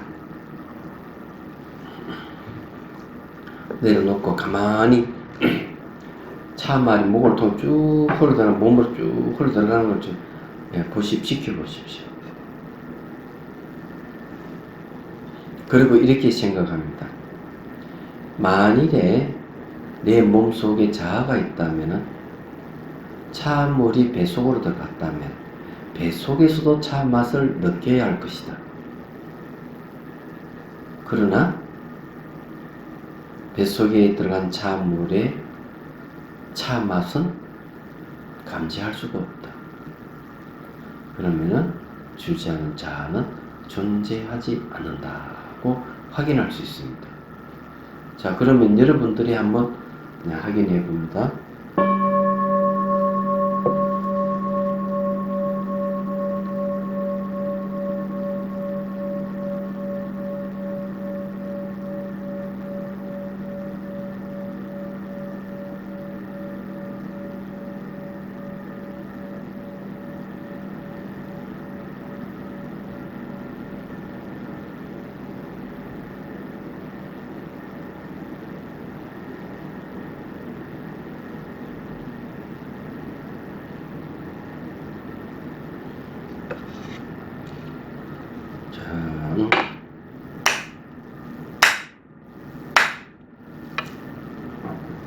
자, 지금 이제 무아가 무엇인지를 우리가 확인해 본 거예요. 차 맛을 통해 가지고 과정과 무아. 근데 정말 여러분들이 일상생활에 가장 오해를 많이 하는 것이 자아가 있다는 착각이에요. 그것도 어떤 착각을 하는 건 자아는 영원불멸하다. 이 착각을. 그런 건 존재 아니에요. 그럼 어떤 자아가 존재하느냐 하면은 뭔가 마음이 결합해서 나타나는 자아는 인정해요. 그걸 무아의 아라고 얘기합니다. 그래서 고정불멸의 자아는 없다 이게. 불교는 무조건 자아를 부정하는 건 아니에요. 영기아, 무아의 아, 이건 다 인정합니다. 독립된 개체로 자아는 인정 안 합니다. 그래서 여기서 얘기하는 거는 개체로서의 자아, 불멸의 자아는 인정 안 하는 거죠. 여기 이제 얘기하자면 이런 게 있어요. 영국 사람들은 개를 엄청 좋아한답니다. 그래서 뭐라고 하는가? 개가 죽으면 나도 죽어서 그 제 개하고 같이 죽은 개하고 같이 살고 싶다. 그런데 개는 영혼이 없다. 그래서 사람은 불면의 영혼을 가지고 있다. 그래서 죽었어도 개하고 같이 살지 못하는 게 안타깝다. 이렇게 얘기해요. 이걸 뭐라고 얘기하는 줄 아십니까? 이런 걸 이제 영원주의라고 합니다.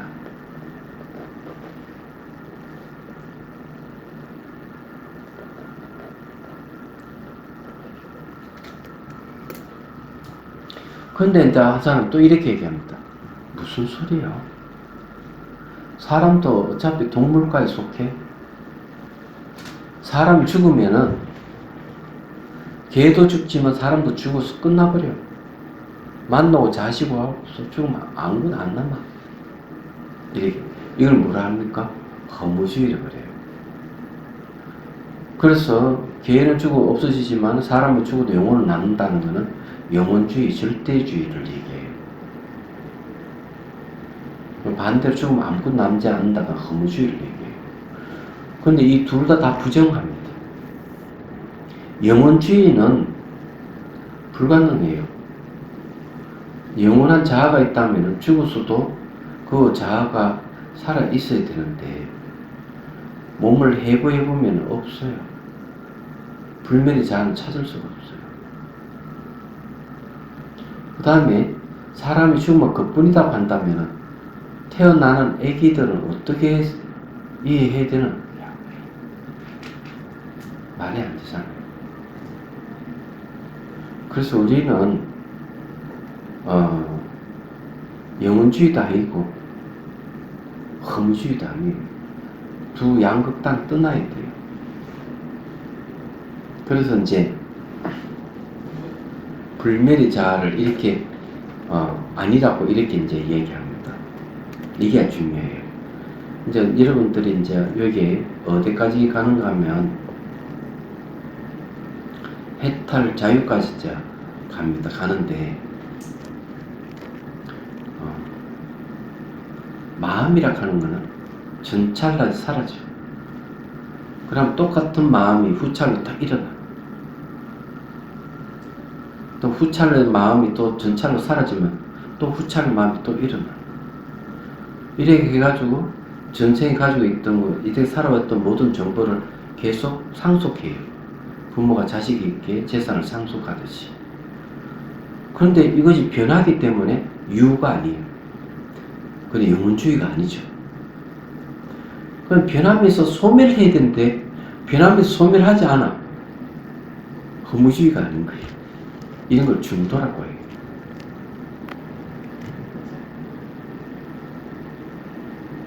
그런데 이게 아주 중요하다.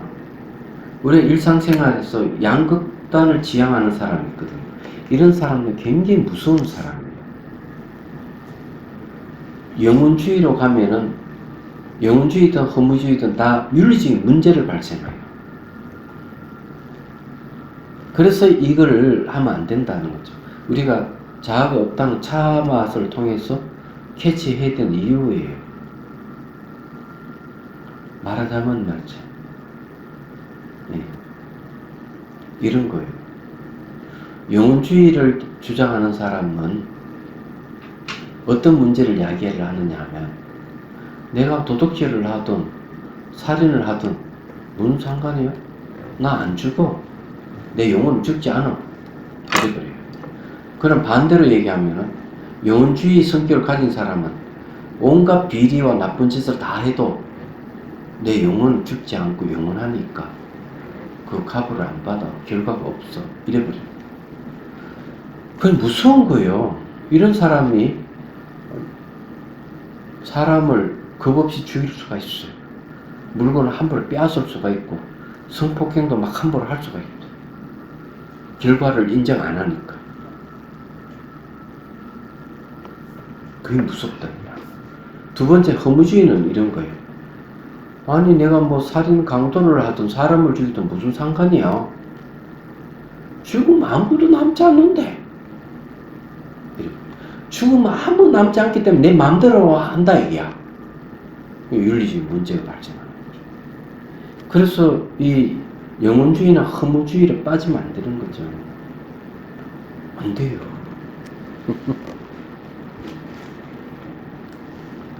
그래서 이제 이 무아를 얘기하는 것은 영혼주의를 부정하는 거예요.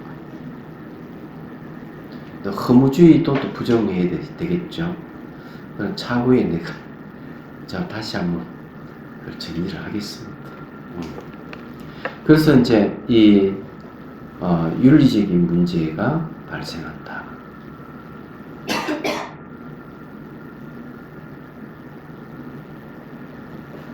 그럼 이제 그는 어떤 아를 얘기를 하느냐 이러면 이런 아예요. 혀와 찬물과 미가 의식 3자가 만나서 차 맛이 나고 그 차 맛을 맛보면서 내다고 하는 이 아는 무아의 아를 얘기합니다. 주제하는 아가 아니에요.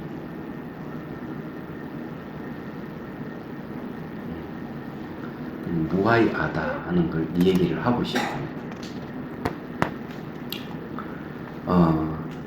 거기에 대해서 한번 공성을 봅시다.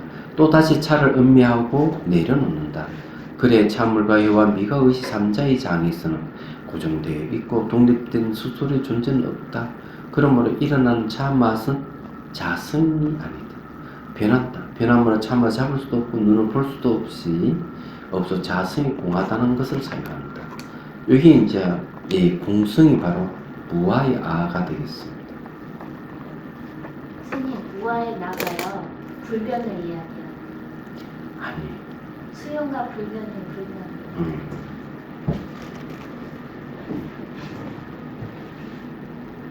자, 무아의 아.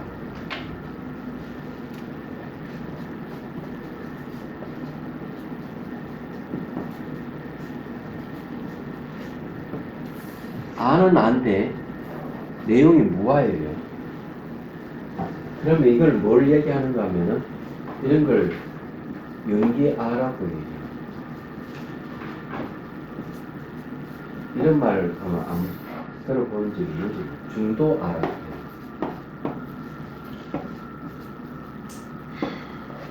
그래서 잘 보십시오. 표, 그죠? 차, 물, 미각, 의식. 요걸 혈압하는 거는 감각 기관이잖아요. 차, 물은 요거는 대상이잖아요. 미각, 의식은 요거는 마음이잖아요. 삼자가 딱 만나면은 차 맛이 딱 나요. 차 맛은 맛을 보고 있는 건 어때요? 맛보고 있다 이게. 차 맛보고 있는 건 아예요. 맞아요, 안 맞아? 차 맛보고 있는 것은 내 차 맛을 맛보고 있는 거. 여기 아가 아니에요. 근데 이게 아가 어떻게 생겼죠? 삼자의 만남에 의해서 차 맛이 났기 때문에 이런 것은 여기는 무아를 얘기하는 거예요. 주제한 자가 아무것도 없어요. 그래서 주제한 자가 없는 이 차 맛을 인식하는 내가 있는 거지. 그럼 이 아의 내용은 뭘까요? 아의 내용은 무아예요. 그럼 무아의 아라 앞에 있는 무아이기 때문에. 그런데 맛을 보고 있다. 매락하는 것이. 그건 무아의 아예요. 이런 걸 이제 수연이라 하죠.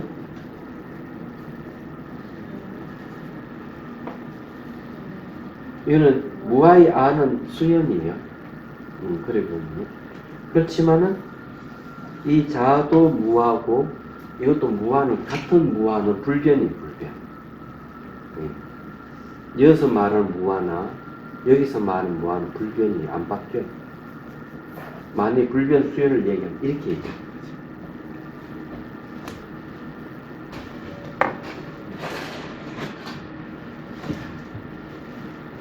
저런 이야기가 왜 필요할까? 우리가 불변을 통해 가지고 불변의 실체가 없는 것은 저거는 영원주의가 아니에요. 실체가 없기 때문에 불변은. 수연은 허무주의가 아니에요. 인연을 따라 생기니까. 그래서 불변 수연을 얘기할 수가 있어요. 그런 거예요. 다시 한번 말씀해 주세요. 어? 불변은 네. 실체가 불변은 실체가 없기 때문에 불변이야. 텅 비어 있는 거는 일어나고 사라짐이 없어. 비어 있어. 그걸 좀 더 얘기하면 이래. 잘 보십시오.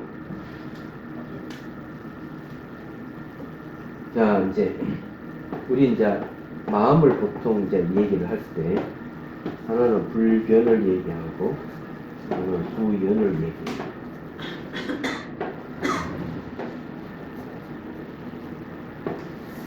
자, 마음은 모양도 없고 색깔도 없어. 자체가 실체가 없어요. 실체가 없는 건 텅 비어 있대. 텅 비어, 텅 비어.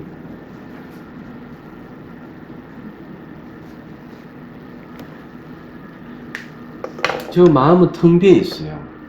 모양도 없고 색깔이 없기 때문에 마음은. 그래 이 텅 비어 있는 걸 다른 말로 하면은 자체 성품이 없다 이게요. 자성이 없다. 그걸 이걸 무자성이라고 해요. 그러면 수연하는 건 어때요? 이런 겁니다. 가만히 있는데 누구와 비난하면 막 화가 오르는 거예요. 그리고 막 사람이 뭐 막 모함을 하고 이러면 막 기분 나빠지는 거예요. 그게 무아의 나가 작용하는 거예요. 그래 이게 이제 인연을 따라서 마음이 막 일어나는 거예요.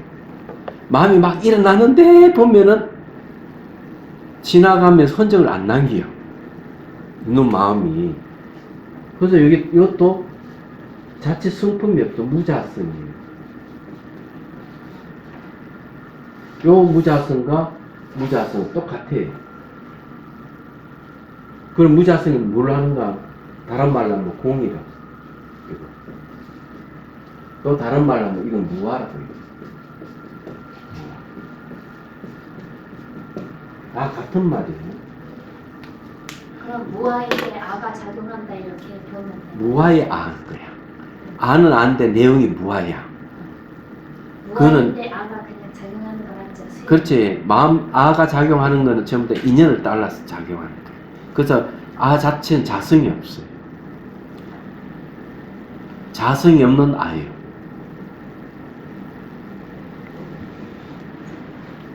이렇게 생각하세요. 더 간단하게 얘기하면 우리는 자체가 본성이 비어 있어요. 마음의 본성이 텅 비어 있기 때문에 남자로 결정이 안 돼 있어요. 여자로 결정 안 돼 있어요. 사람으로 결정돼 있지도 않고 짐승으로 결정이 안 돼 있어요. 귀신이나 천신으로도 결정이 안 돼 있어요. 그런데 결정이 안 돼 있는 이것은 내가 결정할 수가 있어요. 마음의 바탕이 텅 비어 있는데 지혜이지, 지체라는데 지혜는 결정할 수 있는 힘이 있어요. 그래서 내가 뜻하는 대로 남자도 될 수 있고 여자도 될 수 있고 동물도 될 수 있고 사람이 될 수도 있고 천신도 될 수 있고 귀신도 될 수 있고 중생이 부처가 될 수 있는 거예요. 범부가 성인이 될 수 있고 여러분은 미리 결정했기 때문에 난 전생에 결정한 까르마에 의해가 이 생에 이런 모습을 갖고 있는 거예요. 다음 생은 여러분도 결정하면 안 돼요. 왜냐하면 결정이 안 돼 있는 것을 좀 결정하는 거죠. 그래서 경전에는 뭐라고 얘기하는 이렇게 전생을 알고 싶은가? 현재 하고 있는 모습을 보라. 다음 후생을 알고 싶은가? 현재 짓고 있는 나의 모습을 보면 후생을 알 수가 있다. 그 말은 인과를 얘기하는 것은 본질이 결정되어 있지 않기 때문에 현재 내가 어떤 행위를 하느냐 따라서 다음 생에 결정된다는 얘기예요. 왜? 본질이 비어있기 때문에. 결정된 게 없기 때문에. 평등하다고 얘기하는 거죠. 그리고 결정되어 있지 않은 건 텅 비고 무하지만 결정하는 것은 아의 모습이잖아요. 그냥 스스로 자체가 없어요. 그냥 아야. 교수님, 부모도 엄마 아버지 인연, 자식이 인연으로 태어나는데 그럼 자기가 결정할 수 있으면 자식은 스스로 그냥 부모를 선택해서 예. 태어난 겁니까?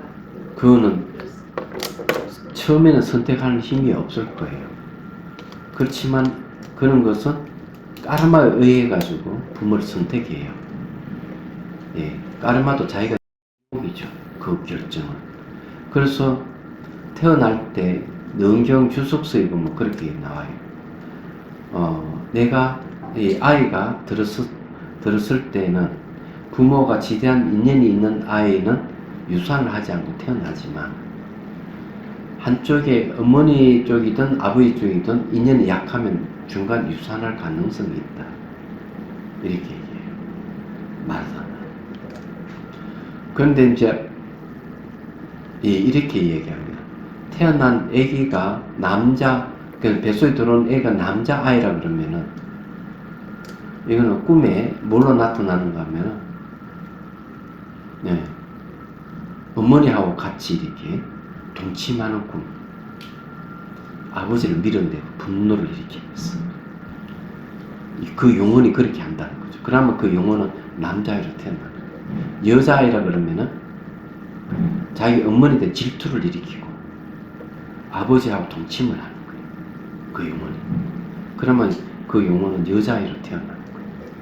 그래서 아이가 배가 부르면은 이 아들을 바깥쪽 어머니를 향해 있는 거야. 배가 크지 않으면은 요거 남자아이예요. 어머니 허리를 껴안고 있는 거예요.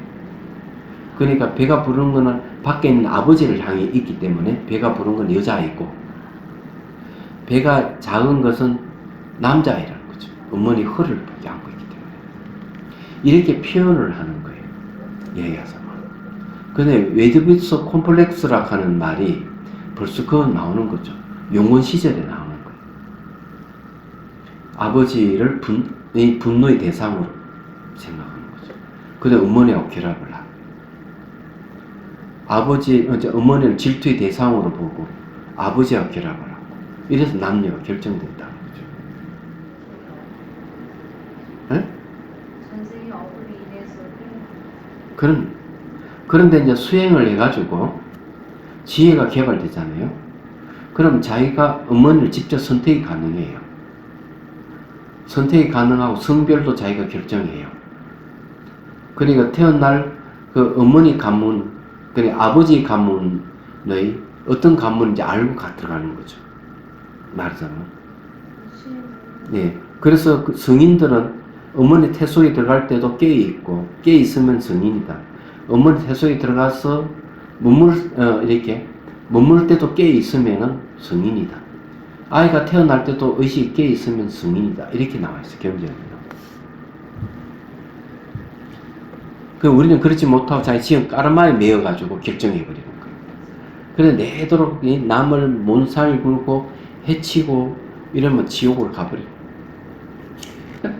근데 인간이 태어날 때 인연이 돼서 태어나도 벌써 어머니 뱃속에 있으면 또 어머니를 괴롭히고 그게 태어나고도 사람들 괴롭혀요. 그래서 필요한 게 태교가 필요해요. 10달 동안 그 아이 업장을 녹여줄 필요가 있는 거죠. 그래서 태교가 등장하는 거예요. 그래서 등장하는 태교 명상이 이해가 되시죠? 태교 명상. 나의 행동에 의해서 미래가 결정된다. 나의 행위에 의해서 미래 결. 그 행위가 바로 업이에요. 몸으로 하는 행동, 말하는 것도 행위고 생각하는 것도 행위예요. 네. 그런 걸 빨리 우리가 알아야 돼. 현실에서 그게 나타나죠, 곧잘.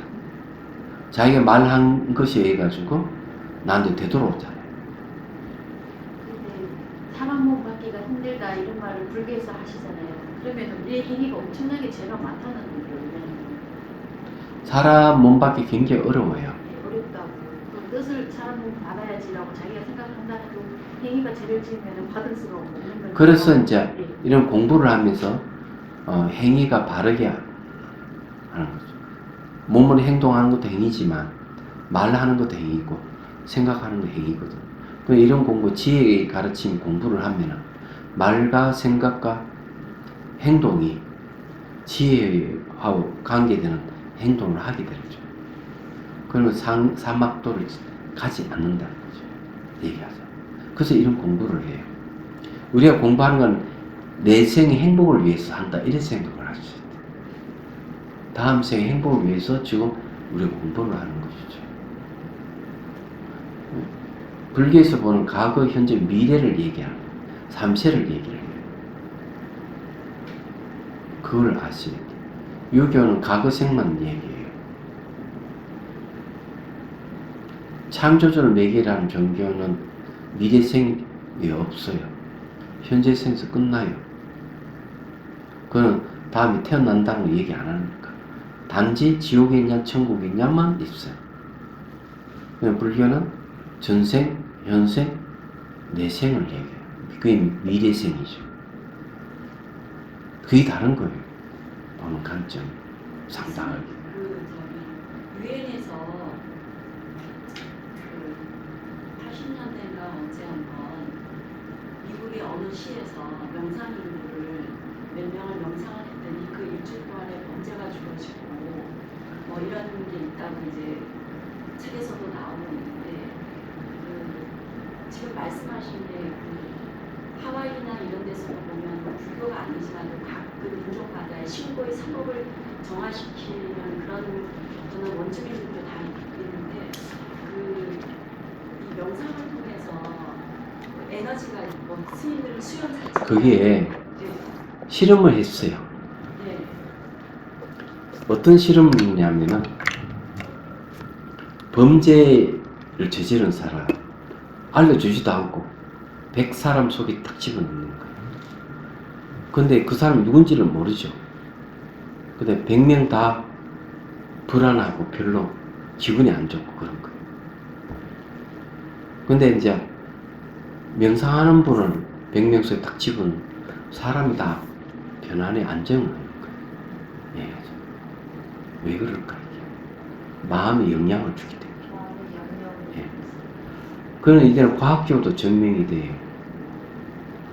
왜 그런가 하면 1920년대에 벌써 양자역학에 의해 가지고 양자의 세계를 관찰하잖아요. 파동이 있냐 있지 않냐. 그런데 그런 두 가지 상반되는 현상이 생기니까 과학자들이 조사를 했어요. 조사를 하니까 관찰자에 따라서 어떨 때는 파동으로 어떨 때 입자로 나타난다는 거죠. 그럼 관찰자가 뭐냐? 의식이라는 거죠. 의식이 창조주다 이랬어요. 과학자들. 왜? 의식이 끊임없이 사물에 영향을 준다. 우리는 그냥 영향력을 모르는데 이 찻잔을 보잖아요. 시선이 여기 탁 닫으면 여기 원자 분자가 팍 튄다는 거죠. 마음의 영향을 받아가지고. 그럼 우리 눈은 그게 안 보인다는 거예요. 그러면 인간 자체가 끊임없이 영향을 주고 있는 거예요. 그러면 명상자와 범죄자가 영향력이 있기 때문에 그 주변에 있는 사람이 좋은 영향을 받기도 하고 나쁜 영향을 받기도 하는 거죠. 이런 걸 뭐라고? 훈습이라고 그래요. 훈습. 훈습에 영향을 끼친다, 영향을 받는다 이런 뜻이고. 그래서 진여의 훈숙하는 진여를 깨달은 사람은 이 진여가 작용해서 영향을 주는 그 사람들 수행하도록. 오늘 여기까지 하죠. 수월 맞추겠습니다.